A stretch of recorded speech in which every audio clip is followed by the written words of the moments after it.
The moment we choose to prioritize economic development is the moment that we give the people who live in the poorest countries the chance of a better future. Developing countries in today's debate refers to countries with comparatively low GDP, where the public in this area tends to be poor, lowly paid, working in the agriculture or the industrial sector, and have a very limited education. The economy in this country also tends to be focused on the agriculture or the industrial sectors. For example, Ecuador, a developing country, had 40% of its GDP last year comprised of agriculture and the industrial sector. For comparison, France, a developed country, had only 20% of the economy comprising of such sectors, the rest coming from the service sector. It's also very difficult for these countries in the future to diversify into the service economy because they lack the skilled manpower, the facilities, and the infrastructure required to support a service sector. Economic development in today's debate refers to economic-oriented activities that boost the GDP. And as mentioned earlier, these tend to take the form of promoting agriculture or the industrial sector in these developing countries.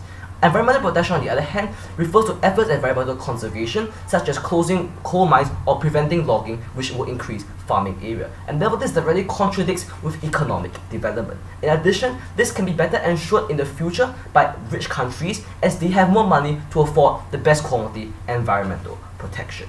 Prioritize in today's debate refers to when we have to choose between environment and the economy, and we seek to prove that it's only through prioritizing the economy that we have sufficient development to ensure that the poorest get lifted out of poverty.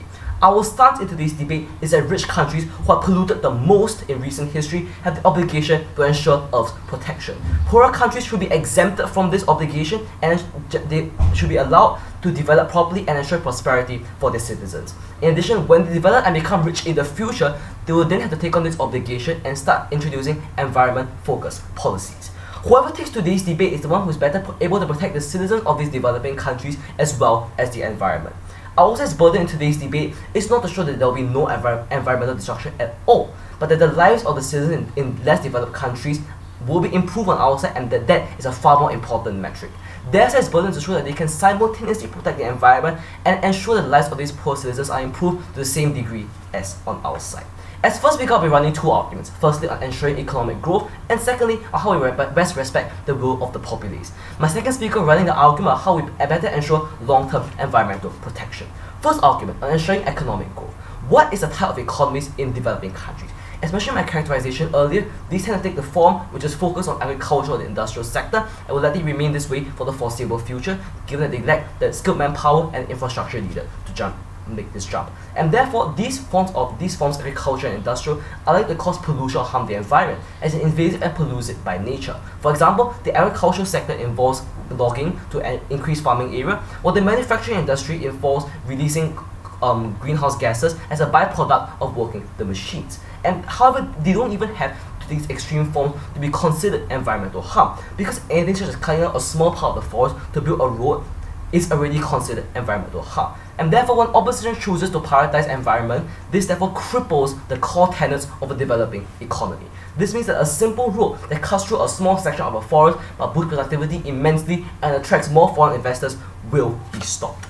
This therefore hurts the economy of developing countries and cripples the economic development. In addition, it also cripples the people of the country, because many of the people who are in the agriculture and the industrial sector tend to be the poorest, who lack a good education, who lack good skills. Meaning that once they are relieved from their duties on opposition's paradigm, they will not have another job to go to, they cannot find other employment, which is the poorest of the countries will remain poor forever, including their children. This is unfair. We must help these people to break out of this poverty cycle, and this is what our paradigm achieves, because by allowing them to continue in their jobs, they're best able to break out the poverty cycle and create a better future. For example, China's economic growth from 1980 to 2010 was mainly fueled by the manufacturing boom, which as a byproduct admittedly reduced a lot of greenhouse gases into China's atmosphere. However, this resulted in 8 times growth in GDP per capita from 1980 to 2010 and resulted in a much higher quality of living for everybody in China.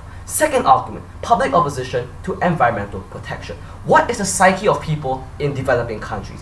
They are mainly concerned with short-term benefits given the short-termism that poverty brings about. And in addition, they do not want to lose their livelihood, which, as we proved to you earlier, has to take the form of jobs in the agricultural or the industrial sector. And therefore, they will favor prioritization of the economy over the environment. On opposition's paradigm, however, they are forced to prioritize the environment, and therefore this revokes the will of the people.